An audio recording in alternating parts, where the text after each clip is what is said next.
In 1943, British intelligence wrote a file on one of the most beloved businessmen in the country. 2 words in that file: most objectionable. 2 more: suspected of espionage. The man they were watching was, at that exact moment, mailing free watches to British prisoners of war, one by one, out of his own pocket. British intelligence almost destroyed him anyway. He built Rolex, and for 2 years, his own government wasn't sure whose side he was on. Here's the file. Hans Wilsdorf, German-born, a British citizen for over 30 years. In 1941, MI5 opens an investigation. Their source in Geneva reports there's no doubt whatever about his loyalties, and not the good kind. Wilsdorf's brother is allegedly working inside Nazi propaganda. Swiss police are reportedly watching Wilsdorf too. By 1943, the language gets sharper. One report calls him and his wife suspected of espionage on behalf of the enemy. This isn't a rumour in a newspaper. This is Britain's security service in writing, weighing whether to cut off the founder of Rolex from all trade with the British Empire. Now here's the part that doesn't fit.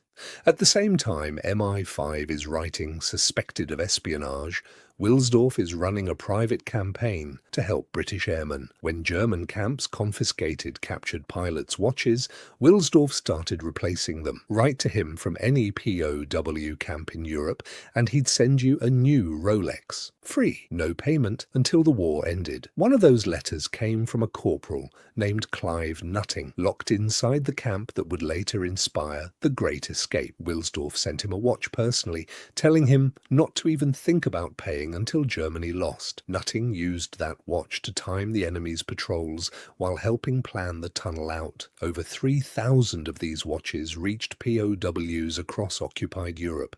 Every single one was a bet that Britain would win. So, which one is real?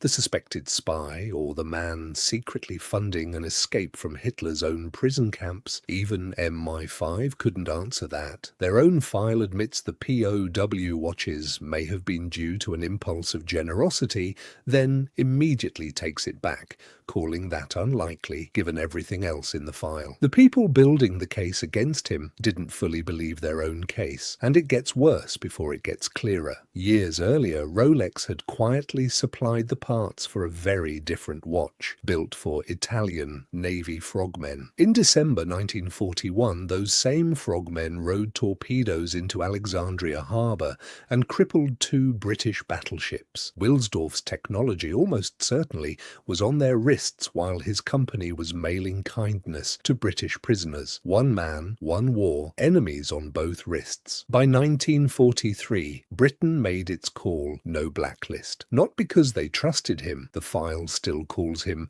most objectionable to the end. They spared him because blacklisting Rolex meant losing Rolex's trade across the entire empire. When suspicion and money were weighed against each other, money won. That file sat sealed for 80 years. It only surfaced in 2025, when a historian went looking through the archives and found it. Rolex confirmed it was real and hired its own investigator to finally settle what Wilsdorf actually was. Nobody has an answer yet, so the next time you see that crown on someone's wrist, remember, it survived a war not because the truth came out, but because Britain decided it couldn't afford to ask.